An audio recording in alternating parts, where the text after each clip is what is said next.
Hey y'all, I'm Carrie. Hey y'all, I'm Mandy. And this is Monstrous.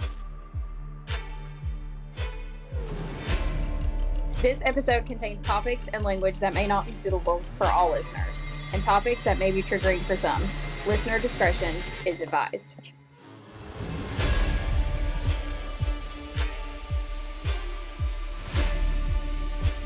I can't get it to where it's comfortable.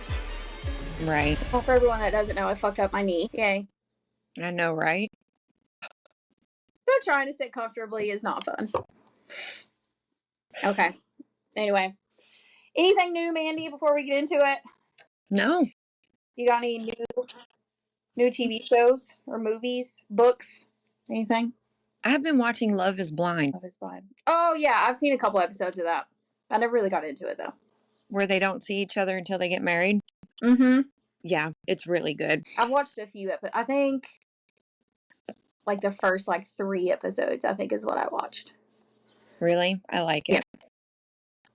Yeah. I watched She the People. I think I told you about the other day. You have to watch that show. I know, I need to. Oh, it's so good. It's only 6 episodes, but it is so good. I gotta watch it. Yeah, it's really good. And then, have you watched You on Netflix yet? Yeah. Oh my god, I love that show. I have not watched the new season. Have you watched it? No, I haven't watched the new season yet. I cannot wait to watch the new season. Oh, I know. I love that show. Love it. Have you seen Jenny and Georgia on Netflix? No. Oh, you have to watch it. It's so good. And they're getting ready to drop a new season. I'll have to watch that one too. Yep. You'll have to get caught up on that one. It's so good. You'll like that one. Okay. Have you seen the trailers for the Megan 2.0? Yes, and I want to watch it. I want to see it. It's not scary. At least the first one wasn't. It wasn't scary. It was just oh, fuck. Suspenseful. Exactly. And with all this AI and the robots and shit nowadays, you're like, oh, shit. Right. It's crazy. But I want to see Megan 2.0. It looks really good.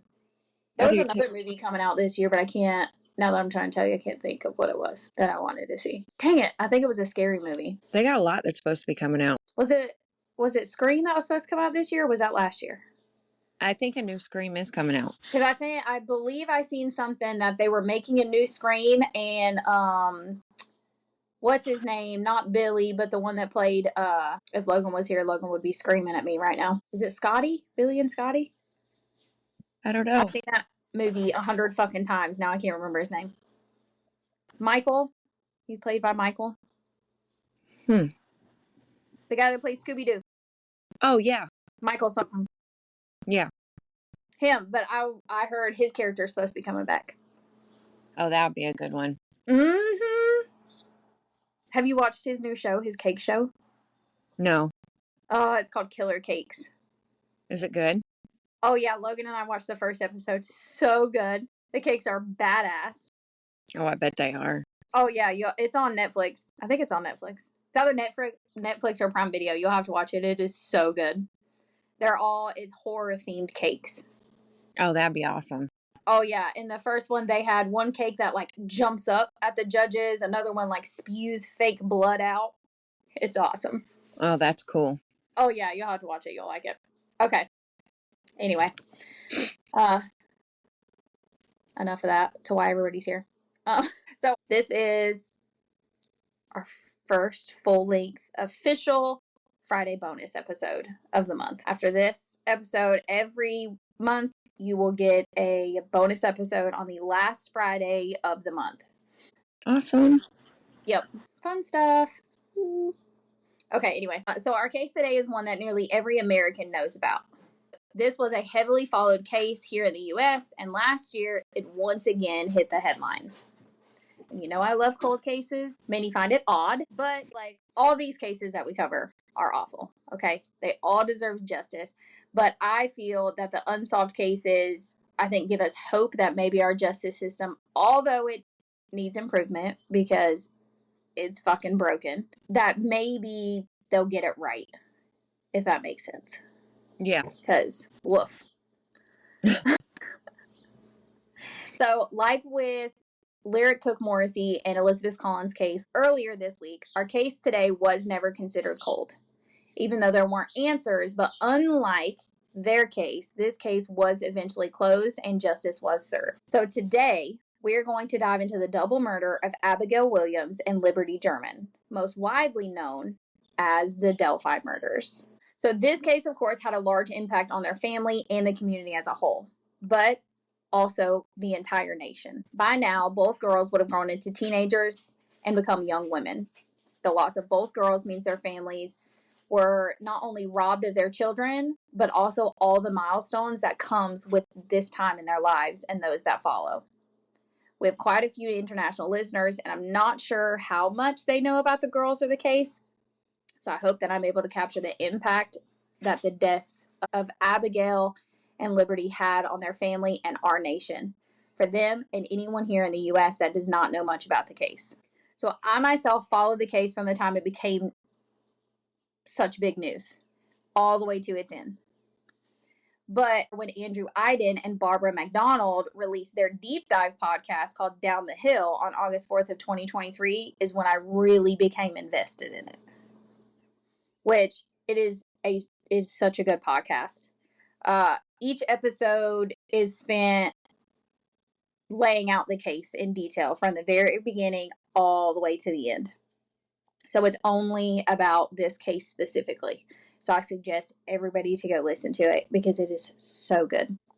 So with all the coverage this case has gotten over the years, it has ensured that the girls will never be forgotten by anyone.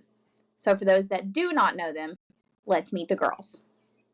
Liberty Rose Lynn German, who went by Libby, was born December 27th of 2002. So she is 14 years old at the time of our case.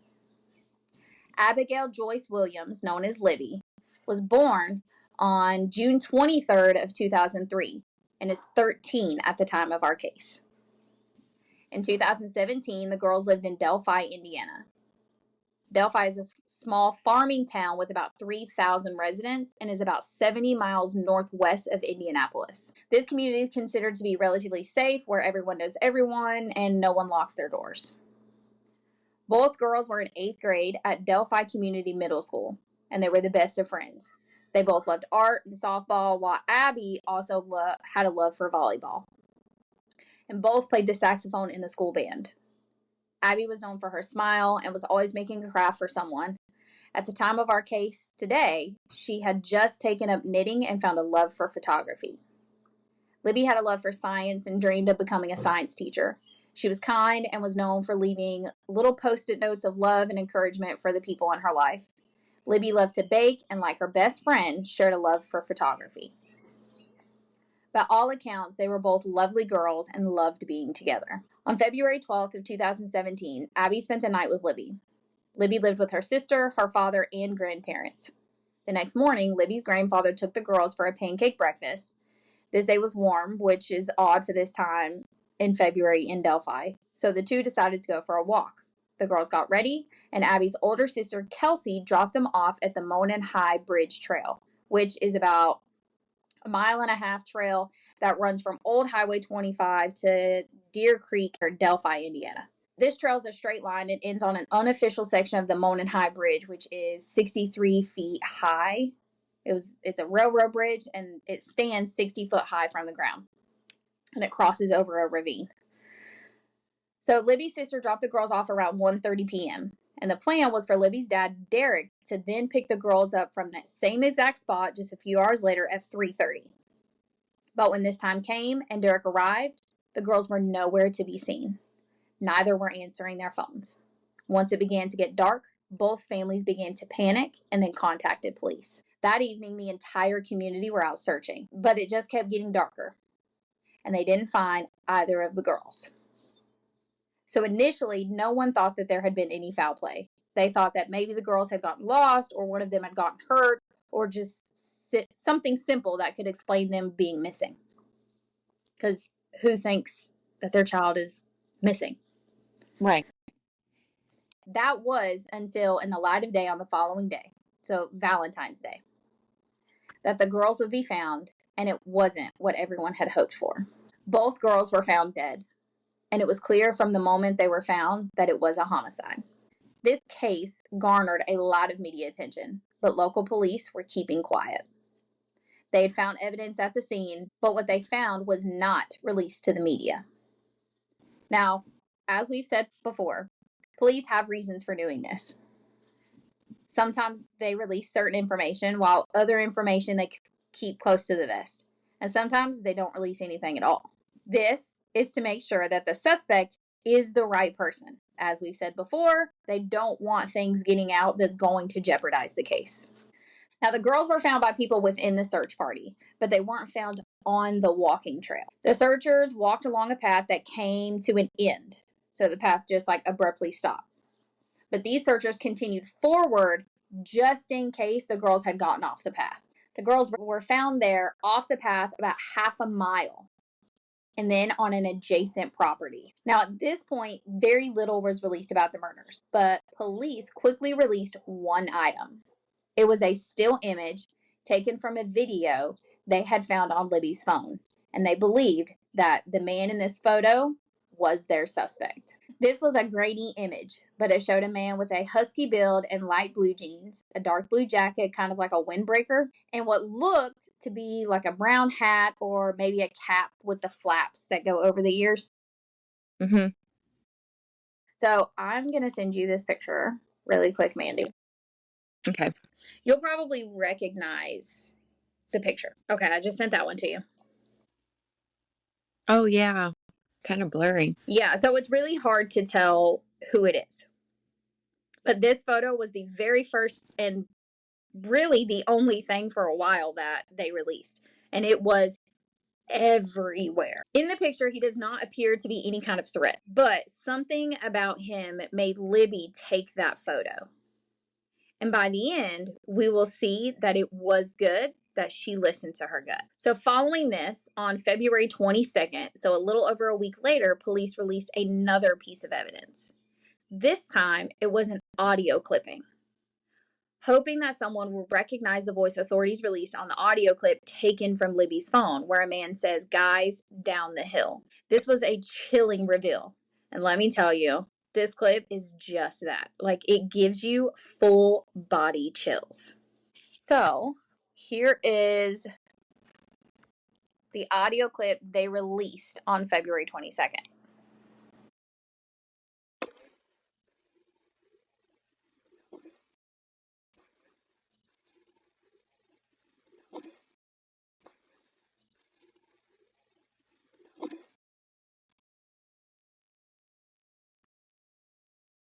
Yeah. And that's all they released. They were hoping that someone would recognize the man's voice and be able to point fingers to someone. Like, it seems like it's nothing. Mm-hmm. Like someone just talking, but it is creepy because you clearly can tell that this is a much older man. Right. And he's telling two young girls down the hill. It's creepy, and it just gives you chills. Ugh. So now the public has this audio clip, this grainy still image to go off of, to point to someone that could be this guy. And by March 1st, there were billboards everywhere with this grainy image on it asking for help to find him. And it listed a $200,000 reward in any information that led to the capture of this man. But a few months go by, and there are still no suspects. In a plea to the public, Libby's mother asked Indiana to install an orange light on their front porches to commemorate the girls and to indicate that their killer was still out there.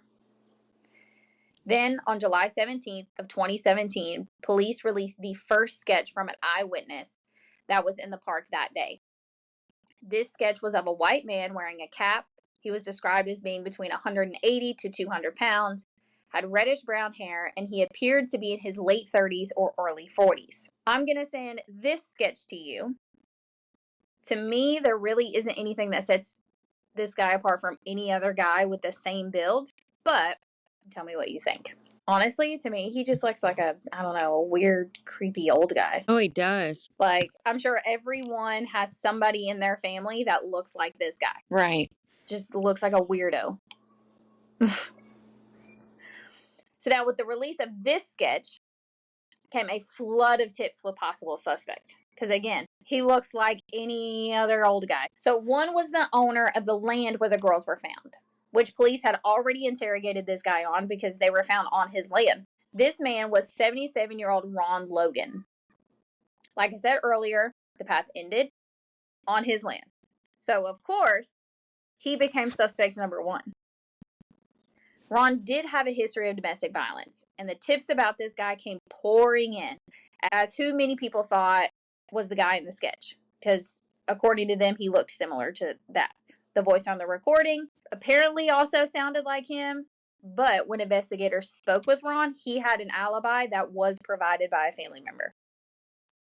However, this alibi was later dispelled because he had actually falsified it by fudging his timeline of his movements that day, and had later admitted that he had driven to either the city or the county dump site, which he had not originally told police. So following all of this, they issued a search warrant but found nothing that connected Ron Logan to the crime. He then later died in 2022, leaving behind a ton of questions about his involvement in the murders. Now, it is possible that he wasn't involved in this and the girls being found on his land was just simply bad luck. And I say that because Ron Logan actually had a reason to lie to the police other than being involved. This man was on parole at the time and he wasn't supposed to be driving. There were a few things that he actually was not supposed to be doing, and it turns out that he was doing them. So in the end, police came to the conclusion that his lies weren't about covering up his involvement. They were just trying to keep his violations quiet so he didn't go back to jail. So now with this being realized, they released a second sketch in 2019. This second sketch really didn't look anything like the first one.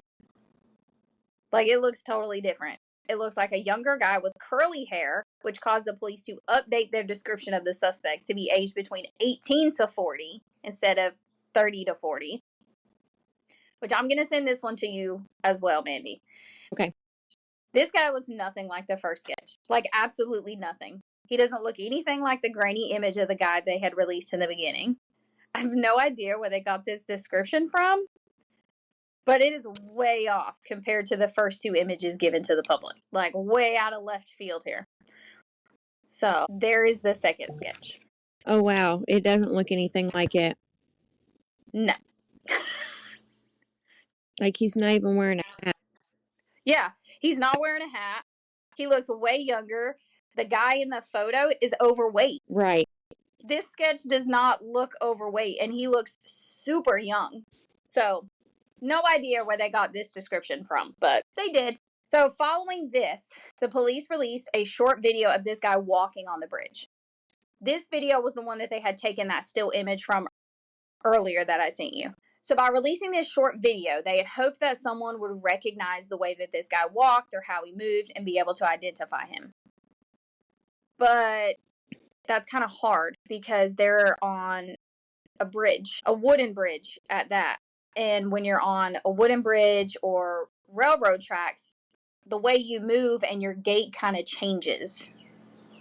Mm-hmm. So I'm not sure what they would have garnered from that, but that's what they released. After this, we didn't hear any news, any updates, nothing in the case until 2020. When police interviewed another major suspect. The evening that the girls had gone missing, Libby had been communicating with a young man on social media. This guy was named Anthony Schatz, and although Libby believed he was around her age, this guy was actually 28-year-old Keegan Klein, who was a sexual predator that had been partaking in a catfishing scam to chat with underage girls in order to lure them into sending him explicit photos of themselves. Oh, shit. Yeah. This guy lived in Peru, Indiana, which was about 40 miles from Delphi. It turns out that Keegan had planned on meeting Libby, but according to him, that meetup never happened. Before this discovery, Keegan Klein had been on the police's radar, but they didn't have a connection to him or either of the girls. He was just kind of in their sights because he had a previous conviction of child exploitation and child pornography. But that really wasn't a reason to bring him in. But now they had a connection. This was short-lived, though, because it was proven that he was in Vegas at the time of the murders. Not only this, but he was clearly not the guy from the bridge photo because Klein was a very obese man and he was too large to have been the man on the bridge. So, even though this guy was a pig, he wasn't their pig. Klein wasn't the only suspect at this point, though. Brad Holder, the father of a boy that Abby had briefly dated, had allegedly confessed to his ex-wife that he was involved in the crimes. Oh, shit. Yep. Mm-hmm. He had Wow. also reportedly made Facebook posts that seemed to mimic some elements of the crime scene. For example, there was a photo of two girls laid side by side with sticks on them, and there was a weird post about real friends and how they help you move the body and never speak of it again. What the hell? Yep. Now, his posts were similar to that of a man named Elvis Fields, who lived about 120 miles away in Rushville, Indiana. Fields was interviewed by police after his sister had come forward and said he had confessed to her that he had done something to the girls. Wow. At the end of his interview, Fields had asked an Indiana state trooper who was driving him home, quote, "If my spit is found on one of the girls, but I have an explanation for it, would I still be in trouble?" Well, I have nothing to say. Yep. Both of these men were reportedly known as Odinists. So have you ever heard of Odinism? I think it's how you say it. Mm-mm. Odinism, one of the two. Okay. I didn't either. So I had to look it up. So I'm going to briefly explain what it is. So it's a pagan religion that focuses on the worship of the Norse god Odin. This religion is usually associated with white supremacist groups. Mm. Mm-hmm. So because of this, it was suggested several times that these men had colluded together and the crime was part of an Odinist sacrificial ritual. That's what it is and why they were kind of brought in and all that. So now suddenly in 2022, a volunteer clerk found a tip that was originally filed wrong. So basically, this tip had come in early but was not found until 2022 because of a clerical error. That's crazy. Yeah. Do you know how often that happens? Oh, I bet a lot. Like, how the fuck? I don't understand. A man named Richard Allen had self-reported that he had been on the trail the day the girls were murdered. According to reports, his wife had encouraged him to report that he had been there to police, and due to the damn clerical error, it had been unfound for 5 years. That's horrible. Yep. So 52-year-old Richard Allen was a local to Delphi. He was a husband and father who worked at a CVS in the pharmacy department for many years. He had no criminal record. Richard was brought in for questioning and spoke without a lawyer. He denied any kind of involvement in the murders, but he did admit that he was there on the trail on the day Abby and Libby were killed, from about 1:30 to 3:30, which, if you remember, overlaps with the same time the girls were there. Right. From here, police get a search warrant. From this search warrant, they find a similar looking jacket as Bridge Guy, a cap, and a 40 caliber Sig Sauer handgun. This is some pretty light evidence, all circumstantial at best, but at this point, the public had no idea what police knew, so no one believed that Richard Allen could have had any involvement. They believed that they're just grasping at straws at this point. That was until October of 2022, when Richard Allen was arrested for the murders of Abigail Williams and Liberty German. He was held without bail until his trial in October of 2024. So because of the high-profile case, there was a lot that went down in the pretrial period. So before we get into the trial itself, I'm going to tell you about all that because it is important. So first, in December of 2022, Judge Gull issued a gag order that was to be in effect until January of 2023. So this meant that no one could talk to the press, or else they were going to be in some big trouble with the courts. So after this, Allen's defense team then made a motion to move the trial out of Correll County, which is the county in which Delphi is in.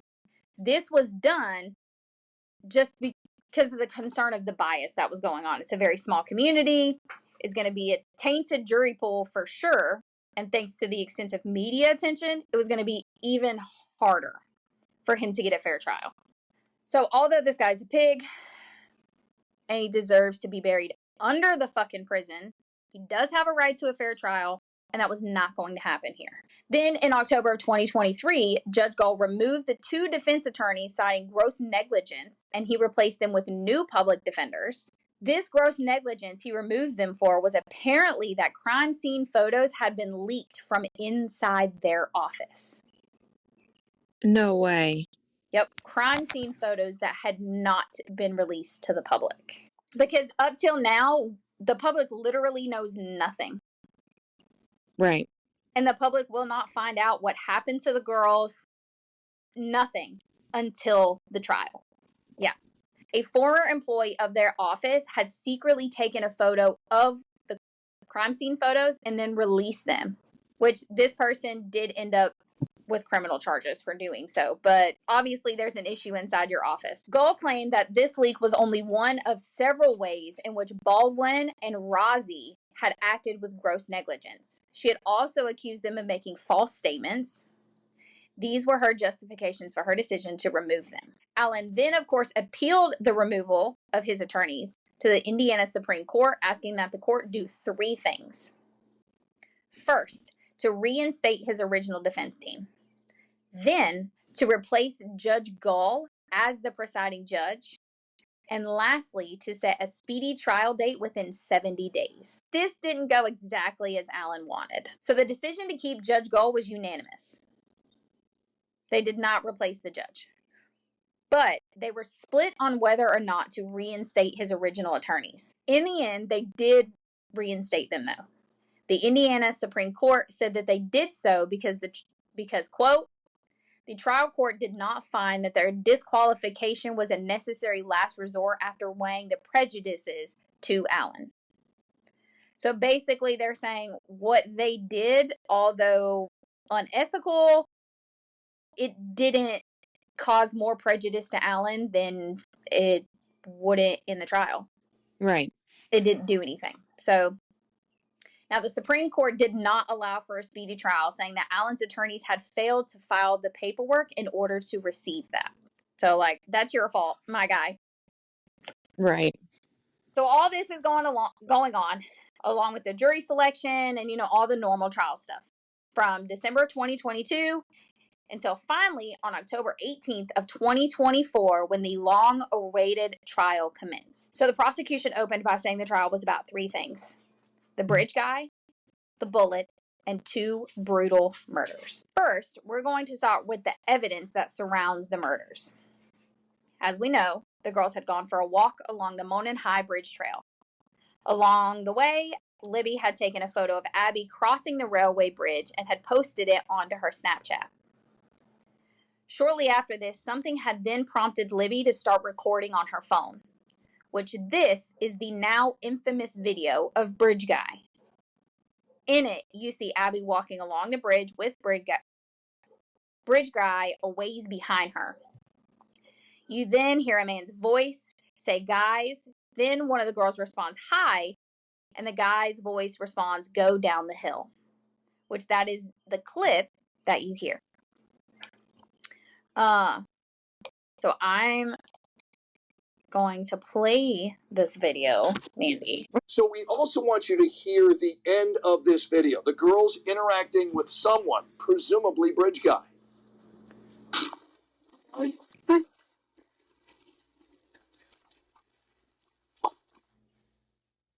Okay. I will post that link on our Facebook page for anybody that wants to see it. But that came out in the trial. The whole clip, they played it in the trial. And it doesn't seem as though the guy had done anything before going down the hill, but something in Libby told her to record, told her that something was not right. And you can tell by the way the video is that she hit record and it's then just carrying her phone. Okay. And it's in my opinion, and many others believe this as well, that it is that feeling that she listened to why we have answers to what happened today. Right. Because without that, I don't even think would have had a sketch, an idea of what this guy looked like. Now, it was shortly after this video that both girls were murdered. Next, the prosecution showed photos of the girls' bodies at the crime scene, and of course, this was upsetting to everyone, both in and outside the courtroom. But it was also necessary in this trial. Now, I'm not going to send you or post any photos of the crime scene, but if anyone wants to see them, they are out there. I just don't feel like we need to both describe and show them for everyone to understand how brutal it was. I feel like words are sufficient enough, but they are out there for anyone that wants to see them. So with that being said, I know we put in each episode at the beginning that content warning, but this is brutal. So I want to warn everyone now that I am going to describe the crime scene. So if you want to skip forward, go ahead and do that. We take no offense. We know these cases are hard to listen to, and sometimes it can be too much, especially in cases with children. So we'll put in like a 30-second clip of some kind of, elevator music at the end and the start of the crime scene descriptions. That way everyone knows you're safe to come back.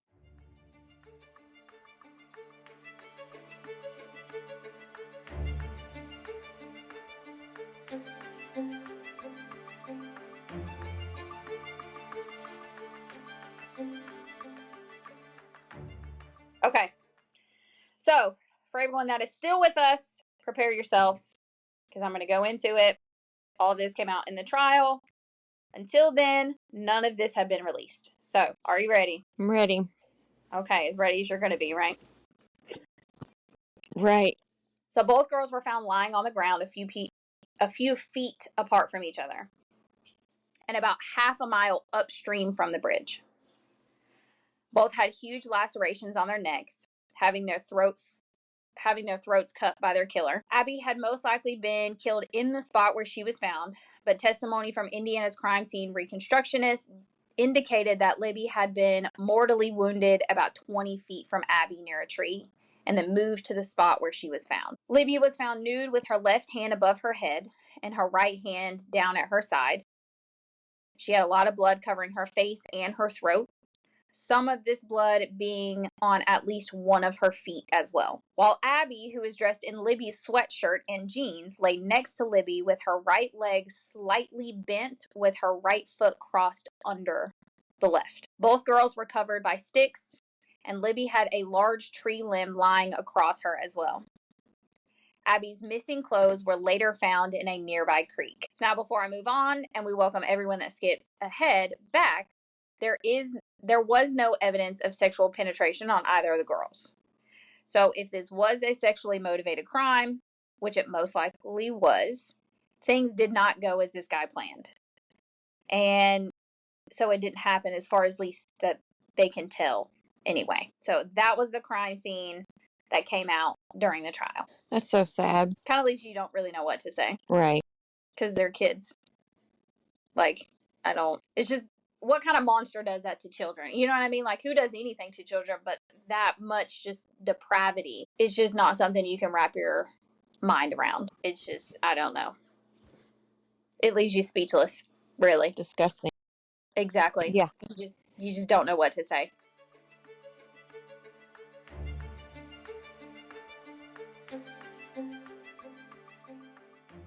All right, we've gotten through the crime scene and the murders, what we know happened.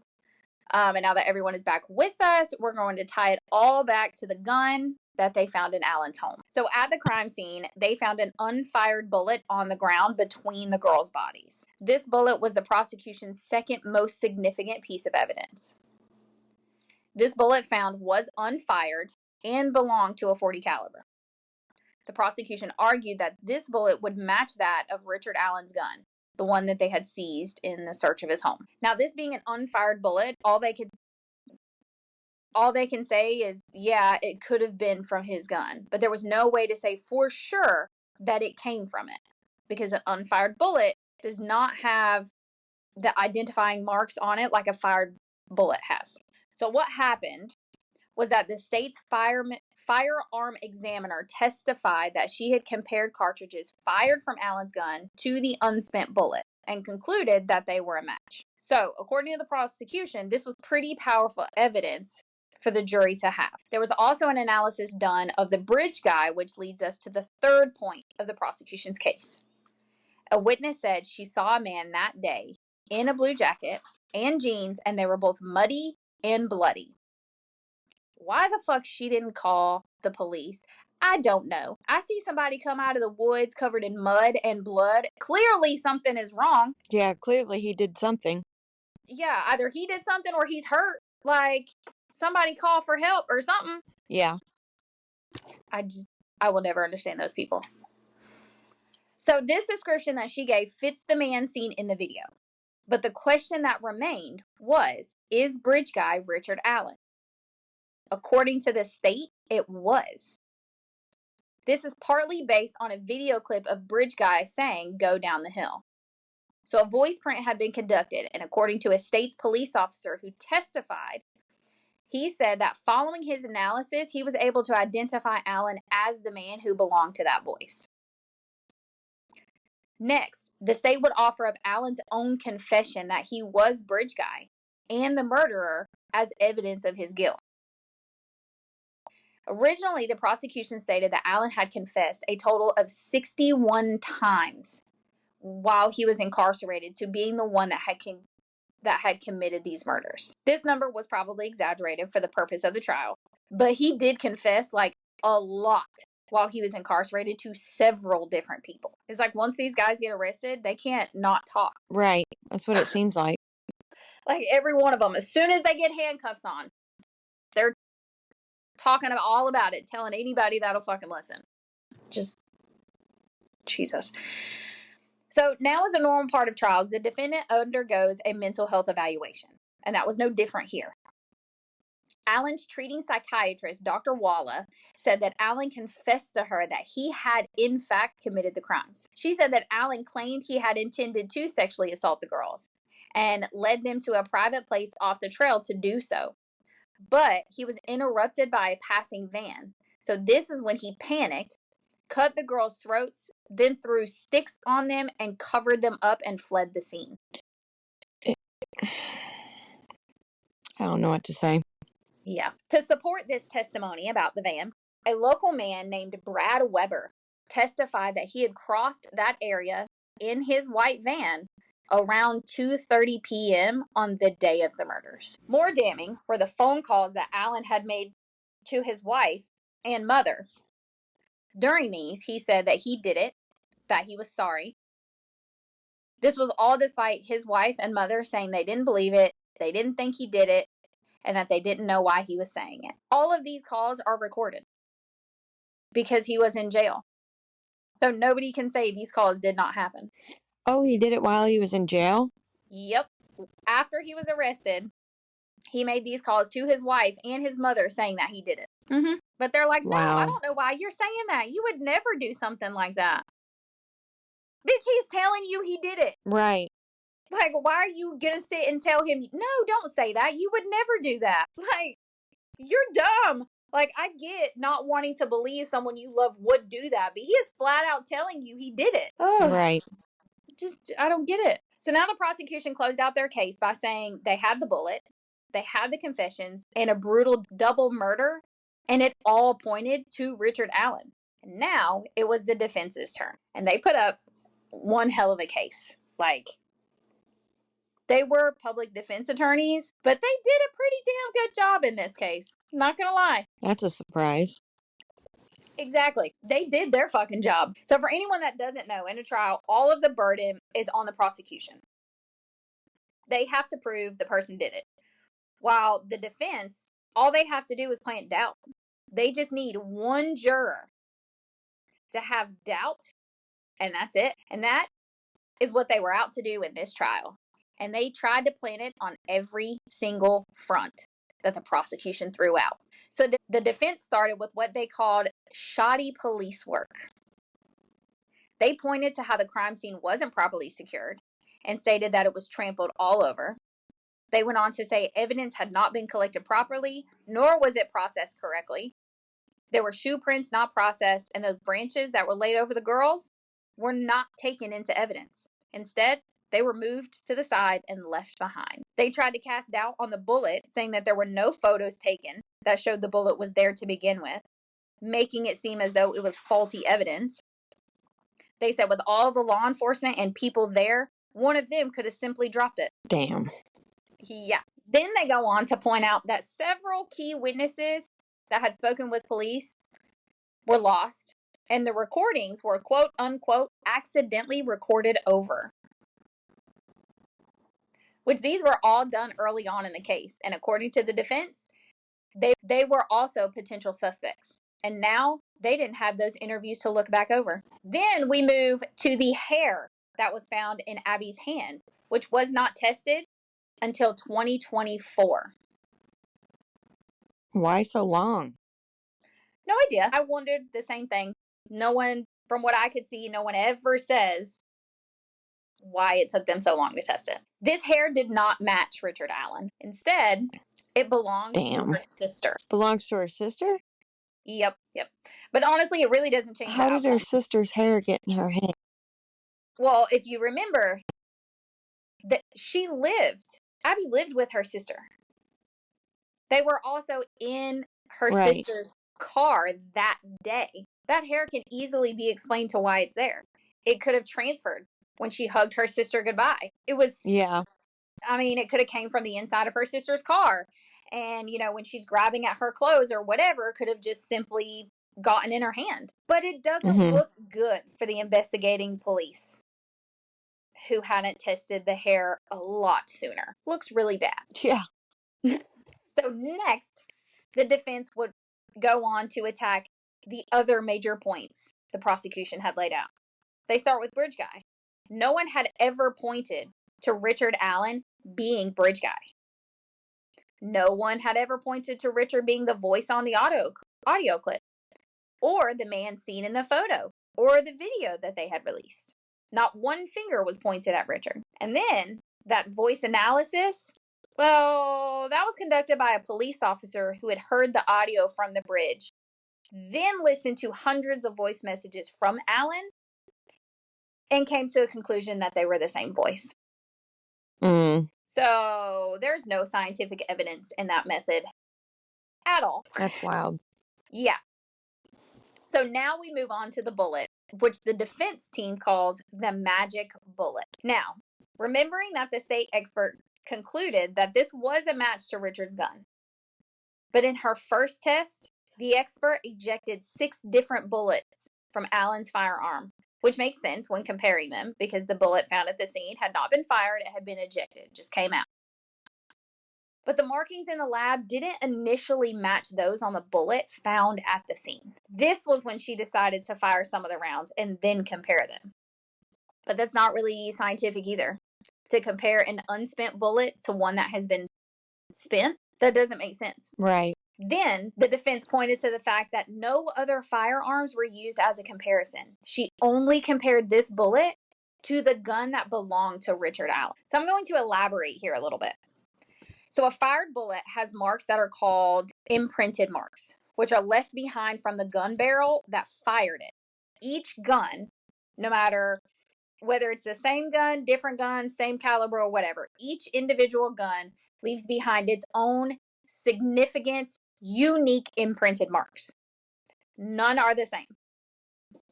An unspent bullet will also have markings left behind on it, but these are called rifling marks, and they're left by the gun when it's ejected. So when you look at a spent bullet, those markings, those grooves that are on the edges are going to be totally different than the markings on an ejected gun. So yes, this could have belonged to Allen, but because it was not fired, it could have 100% belonged to someone else. It just had to belong to a gun that carried this caliber. That's it. Right.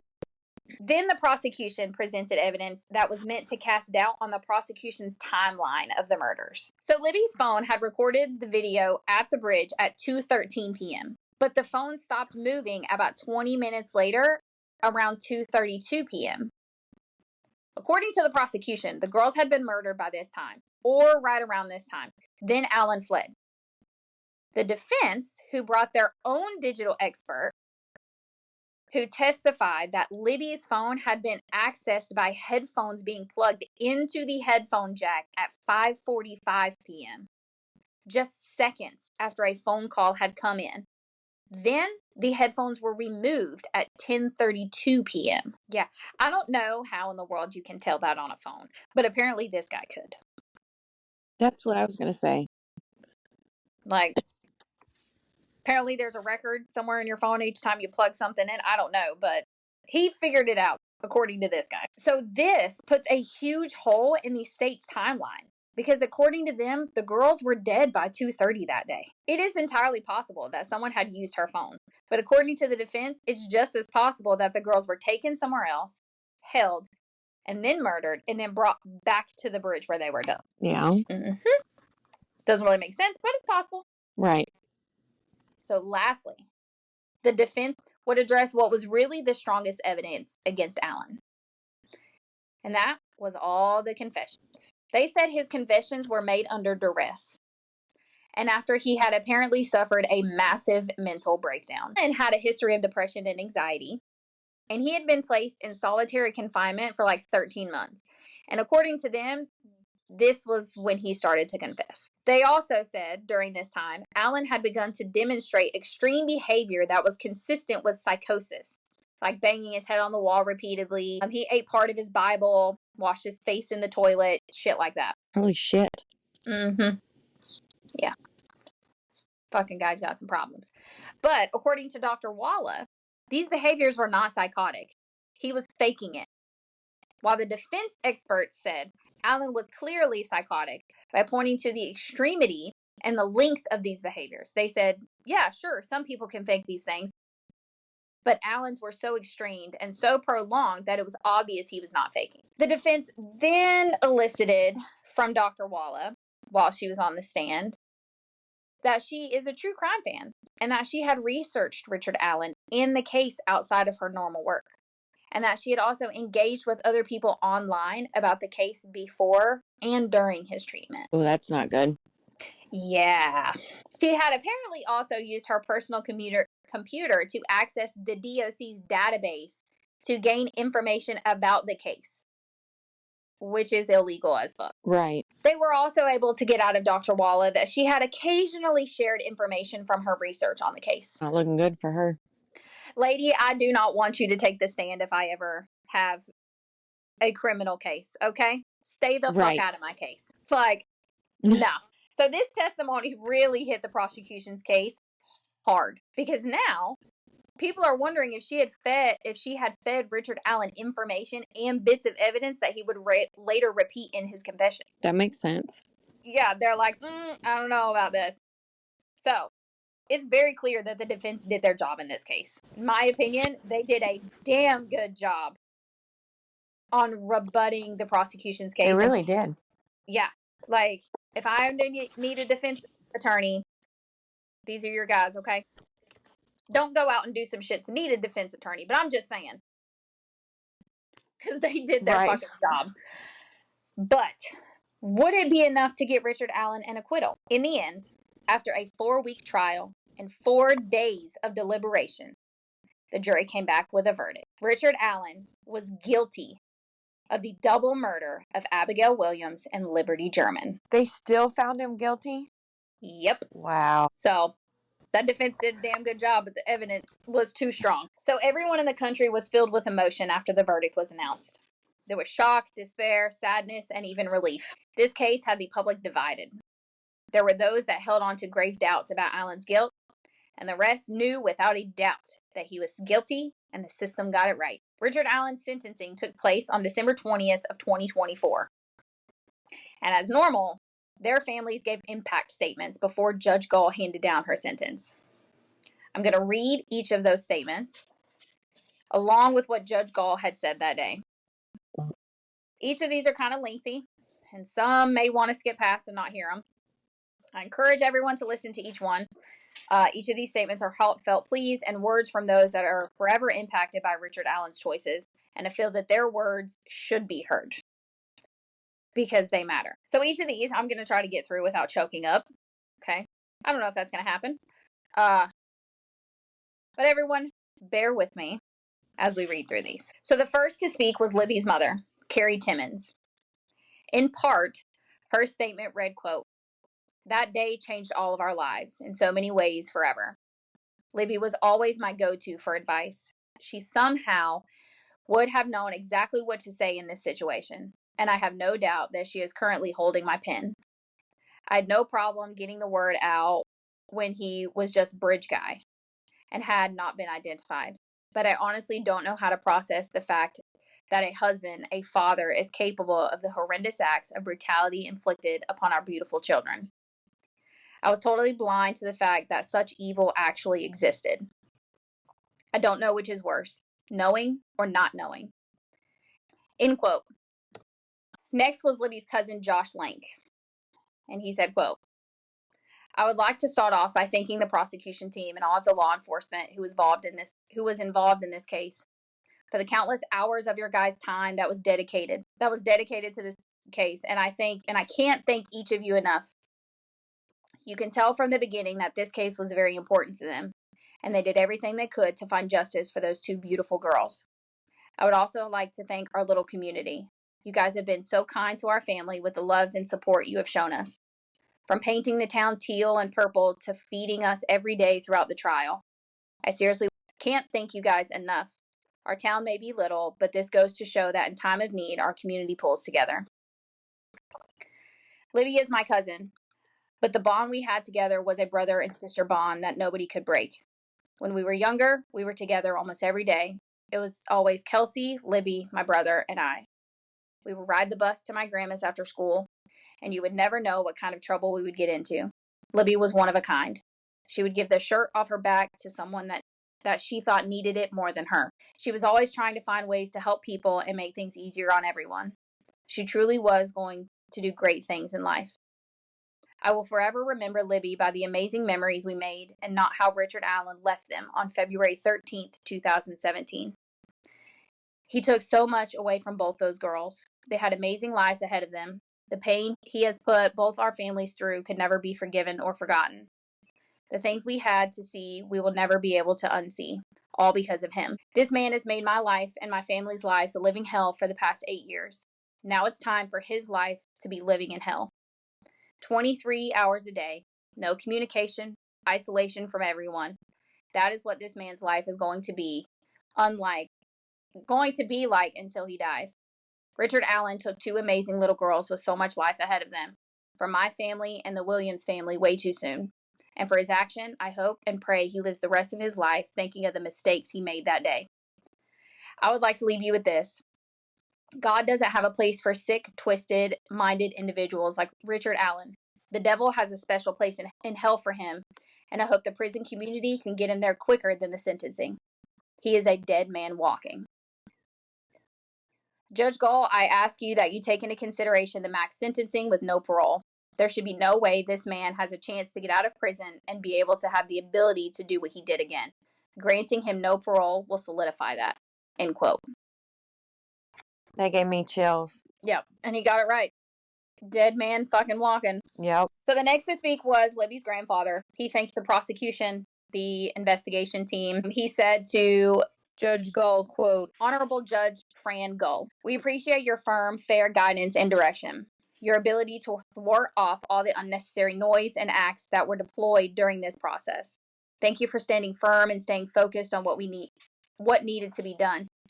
I request you provide the maximum sentence allowed by a justice system, and whatever that sentence is, would also have no possibility of parole. There is no parole available to our girls. For this, I will never forget." End quote. He then thanks his family and welcomes them for being there and loving and how strong they are and how they will continue to grow forward. To the defense, he said, quote, "I understand the role you needed to play, but I cannot connect the ways of our legal system to allow so many things to interfere with the truth and facts to simply be brought before a jury. I cannot imagine our forefathers ever envisioned the attempts to suppress and divert the facts would ever be part of our justice system. One should reflect and review their position to support truth, justice, and the American way. Your inept ability to protect some of the most personal facts in this case, the crime scene photos, and making statements that you really didn't care they were out there. My family will forever have to explain how these were available for people to search. What do I say to my kids, grandchildren, great-grandchildren? What will you tell your grandkids? I hope you tell them the truth. I surely will. For this, I will never forget. End quote. From there, he spoke directly to Richard Allen himself. He said, quote, I will never understand how you could have conducted such an atrocity. You killed my granddaughter nearly 8 years ago and have only thought of yourself. Your attempts of self-preservation are a result of how you really are. Once you committed this crime, you could have been a man, stood up and taken accountability, but you didn't.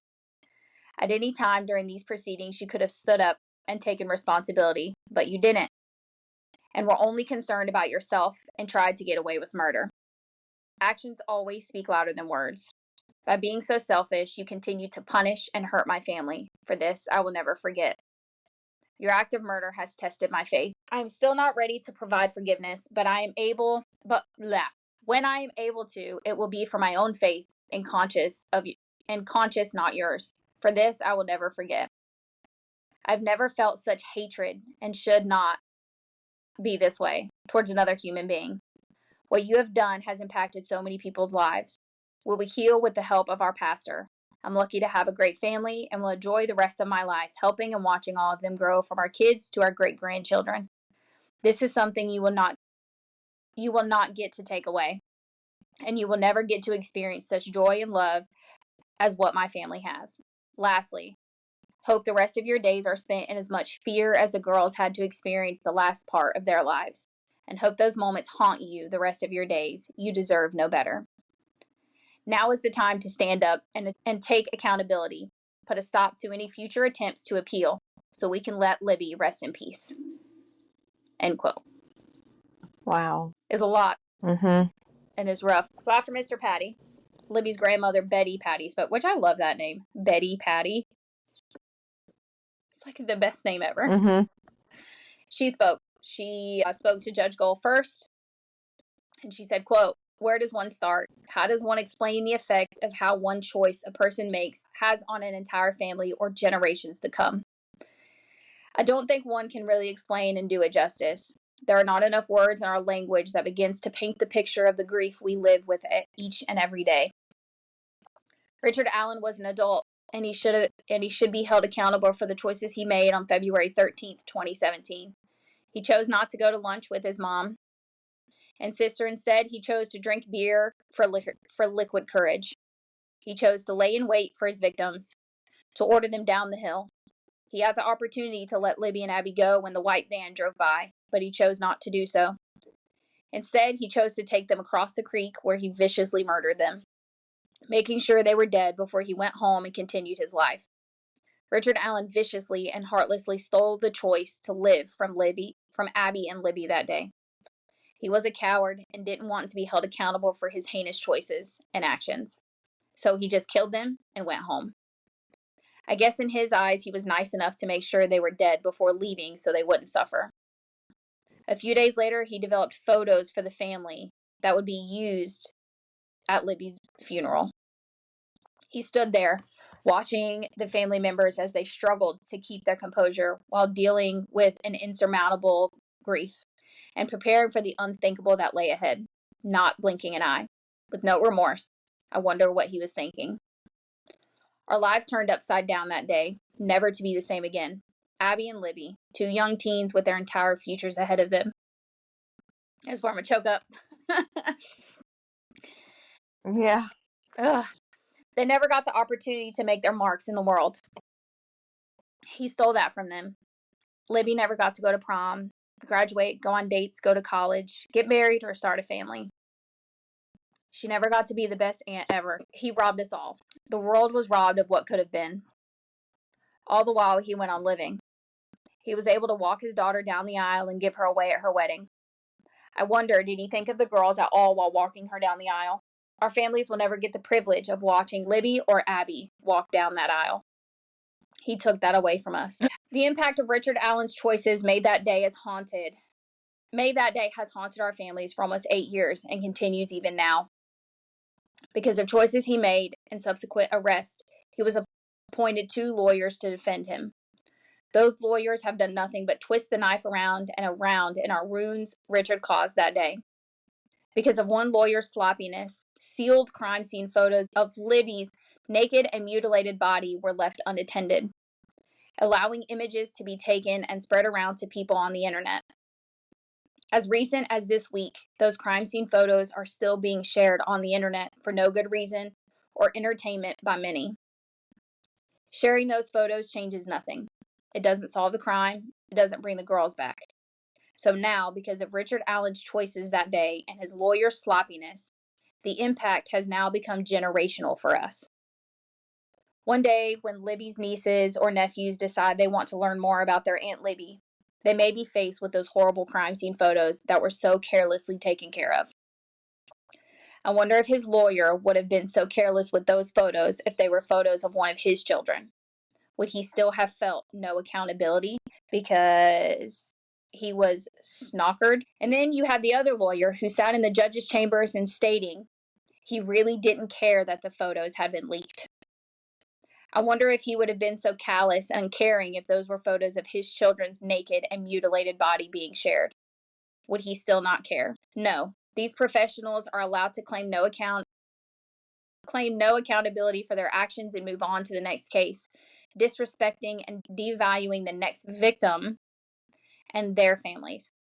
Meanwhile, our families are left picking up the pieces because of their choices and actions.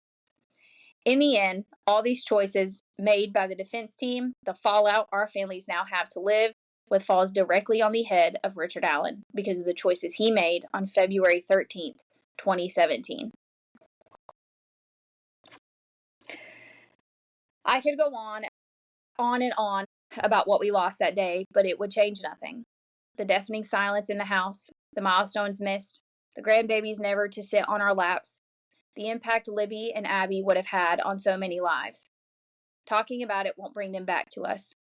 Nothing in this world can change the outcome of that horrific day. No matter how hard we wish or pray them back, they are gone forever. Only Richard Allen is making a different choice. That day could have changed it. Their lives were in the balance. He chose to kill Abby and Libby. Their lives mattered. He is the one responsible for all of this. All I can hope for now is that Richard Allen will be held accountable to the fullest extent of the law for what he did that day. His sentence needs to reflect not only of murdering the girls, but also serving time for each day of life those girls still had in front of them. For every feat they may have accomplished. I feel he should serve 1 day behind bars for each future day he robbed from those girls. I hope he is not held in a single occupancy cell, since his attorneys feel it would be detrimental to his health. I hope he is ordered to reside in general population where he can have the human interaction he so craves and needs. Last of all, I hope he lives each day of the rest of his life living with the same fear he bestowed on Abby and Libby the last hour of their lives. I hope the choices he made on February 13th, 2017 come back to haunt him, giving him no peace. I realize I should not feel this way, but I can't stop these feelings. I hope God can see my heart and can forgive me. I hope Richard Allen's new relationship with God will finally compel him to do the right thing and stop this nightmare from continuing any longer. Not only for our families, but as his as well. He needs to do what he knows God would want him to do. I hope he finally gives the girls the respect they deserve. Give them back the dignity he so callously took from them. Wow. Yeah. Her grandmother then goes on to say, I live every day with the burden of the choice I made that fateful day. I can never change the results of my choice of letting the girls go to the trails. And I take responsibility for that. What about you, Richard Allen? Will you ever own up and take responsibility for the choices you made that day? Only you can stop this nightmare for all the families. You can make that choice. When does it ever stop? As recent as yesterday, the defense continued playing their games. They know law enforcement investigated the third-party theories with never being able to place any of those people at the trails that day. They continue their charades at the expense of Abby and Libby. We don't even want to go there, talking about hardships caused to the family. Richard Allen is not the victim. End quote. Because in their closing statements, the prosecution went as far to talk about the hardship that all of this put on Richard Allen's family.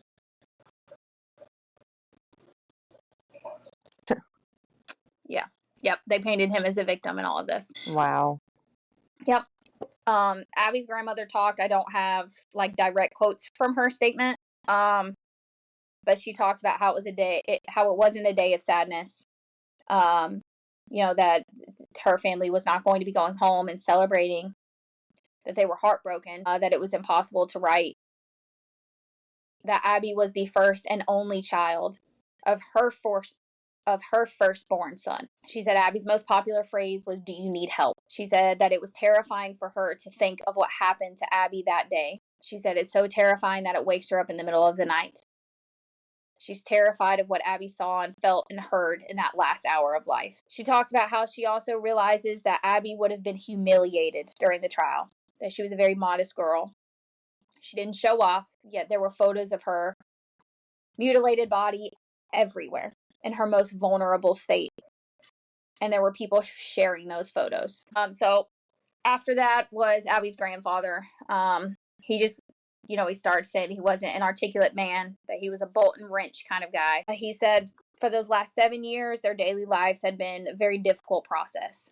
That the loss of Abby was like losing a limb that would never grow back, and the wound that scabbed over, but never heals, and instead gets infected. He said he can't count the thousands and thousands and thousands of times that he spent thinking about what happened to Abby in that last hour and how the girls ended up the way they did. He said his most horrifying thoughts, and he's not sure that his family will ever get back to normal following this. He's also in pain about what her Delphi classmates had to go through, and he does not believe that they will ever recover.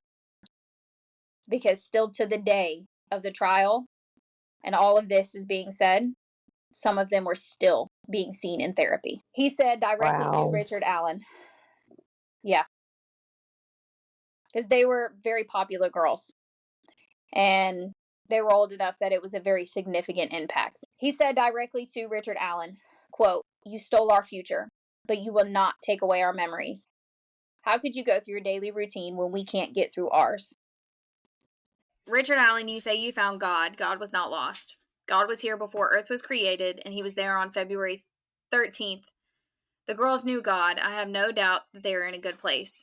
God gives us a choice, and you made a decision. And your decision is beyond my comprehension. But Richard Allen, you can set the record straight. Following each of these statements, the prosecuting attorney made a statement. Then Judge Gull spoke. And she spoke directly to Richard Allen. Quote, "I've presided over some of the most hideous cases, and this is right up there with the most hideous. What you have done is astounding, and it has made an extraordinary impact affecting so many people." She then explained that the minimum is 45 years and the maximum is 65 years. And she said, quote, "You rank with extraordinary impact to so many. Richard Allen, you sit here and you roll your eyes at me while I say this, and you have rolled your eyes at me repeatedly during this trial. So, I give you 65 years for count 3 and 65 years for count 4. They are to run consecutively. Thus, 130 years. You have had 786 days served already." So, on December 20th, 2024, following all of this and being given credit for time served, Richard Allen was sentenced to serve a little over 129 years for the murders of Abby and Libby. So for a man that is now 52 years old, this is a death sentence. Good. I have no doubt that he will appeal this conviction. And although I myself and many other people believe that he is the man responsible, he does, in my opinion, have some strong points for an appeal. So we'll just have to keep an eye out for any updates that are to come. Hopefully he chooses not to appeal and he just takes his sentence so that way it can be done and families don't have to go through this again and they can begin to heal in some way. But I don't see that happening. Right. I feel that there will be an appeal at some point. Oh, I'm sure. Today, Libby would be 22, turning 23 in December, and Abby would be getting ready to turn 22 in June. They no doubt would still be best friends and sharing every milestone together. Instead, the girls are forever frozen in time at 14 and 13 years old, never getting to experience all that life could offer them. And that, for now, is the end of the case. That was a tough one. Oh, yeah. The speeches were rough. Yeah. And I watched the whole thing. I watched the trial, all of it. I did the research, typed it up. It was still rough. It was still hard for me. Yeah. It's always sad when it's kids. I'm just glad that they finally got an ending. Because for a long time, it looked like it was going to stay unsolved. Right. Oh, okay. We have another Would You Rather. Okay. Ended on a high note. And it's a good one. So, would you rather know the whole story of what happened to Amelia Earhart or D.B. Cooper? Ooh, that's a good one. And I can't pick both? Nope. You got to pick one. Oh, that's a tough one. Oh, yeah. I already know my answer. I want to say both. You can't pick both. You got to pick one or the other. D.B. Cooper. That's mine. Really? I don't think that motherfucker died. He went on and lived a long life. Yeah, that was a good one. The next one is even better. This is going to be hard for you to pick too. Okay. Which real haunted doll would you rather own? Annabelle or Chucky? Oh, that is a hard one. I'm going to say Chucky because he's more talkative. See, I just want Chucky because him I can lock in a box and right. he can kill me. But Annabelle, even though she's locked in a box, since she's on tour right now. That bitch is missing. On tour. Did you see that? Missing. Yeah, she's missing. I think I'm going to stick with Chucky. Yeah. Yeah, because how the hell is she missing? I don't know. But she can stay missing because her next stop was supposed to be in Chicago. She can stay missing. Yes, she can. Yep. We don't need that shit over here. No, we're good. A plantation burnt down. What was it? Like 10 inmates escaped? Yeah. No, it was 8, I thought. Was it 10? 8? I thought it was. It might have been 8. It was 8 or 10, okay? One of the two. Yeah, I got goosebumps thinking about that. I'm good. Yep. No, and then what was the other? Because she's been to 3 places, and each one something has happened. The plantation burnt down. 8 or 10 inmates escaped, and then what was the other thing that would happen? I can't remember. But how did she just up and come missing? Let me see if I can find it. And the crazy part is that she's not even the doll that they have in the movie. She's a Raggedy Ann doll. Right, exactly. She looks totally different. Yeah. Yeah. That's why I had Raggedy Ann dolls. See, they're creepy to me. Really? I had one when I was little. I don't know. They creep me out. They've always creeped me out. Well, I bet they creep you out now. Oh, yeah. Now they definitely do. I was into Lamb Chop. I liked Lamb Chop. I remember Lamb Chop. Oh, I love so many people don't remember him. Really? Yeah. How does nobody remember Lamb Chop? I loved Lamb Chop. Yeah, I remember. And Felix the Cat. Oh, loved that show. I remember Felix the Cat. I don't know why, because the cat never talked. I don't remember. Yeah. Cat never talked. Lamb Chop was a puppet. Mm-hmm. Those were my favorite 2 shows. No idea why. Okay, I'm trying to find. Which it's on my list. We're going to cover Annabelle, okay? And the story behind her and, you know, what she's supposed to be haunted by and all that. We're going to cover that. But that's going to be a good one. I think we're going to wait until they find her ass. Yeah, let's not 'Cause- talk her up. No, thank you, Annabelle. You can Yeah, I'm stay your good. ass in New Orleans. Yeah, sweetheart. Stay where you're at.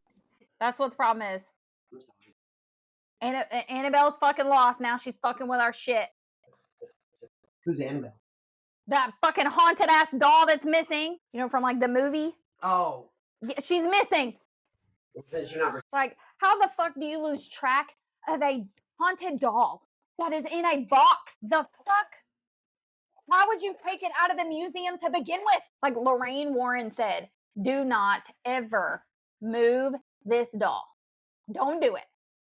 Leave her where she is. And what do these fucktards do? I don't know what's wrong with They it. move her. The fuck? Every time. She's on a world tour, mama. They took a demon-possessed doll on a fucking world tour. Annabelle's not real. The Annabelle is fuck real. isn't. New Orleans, a plantation burnt down. And While she was there. Then where'd she go? did. Where'd she go after that? It was New Orleans, fucking oh God. Was it Mississippi? I can't remember. Hang on, mama, don't go nowhere because I'm gonna tell you. okay. This fucking creepy ass damn doll. That's what's wrong. That's what's wrong. Annabelle's fucking with our shit right now. That's why we're having so many problems. It's her ass.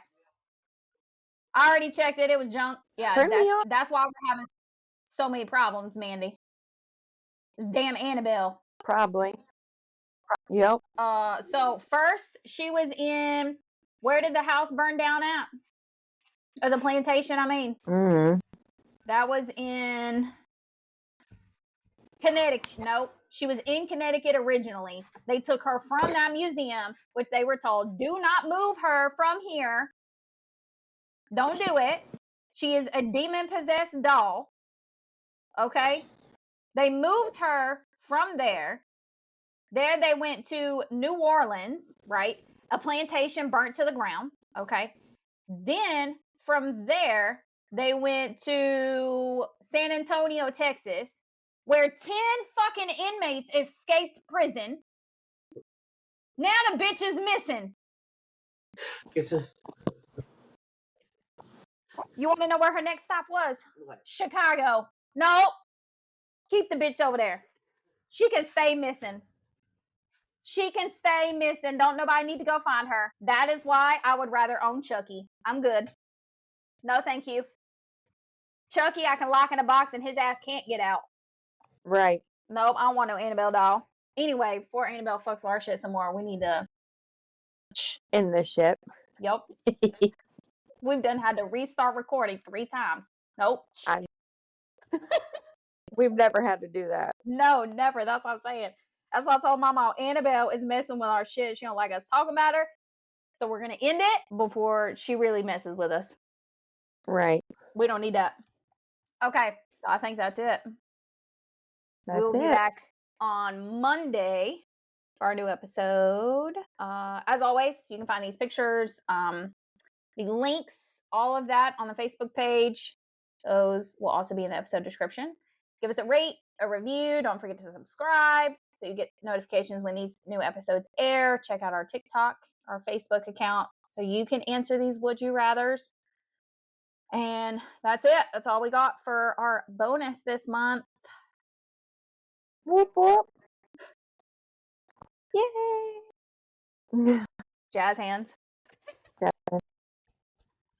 All right, guys. We hope you keep listening and remember to Watch for monsters. and don't kill people. Bye, y'all. Bye, y'all.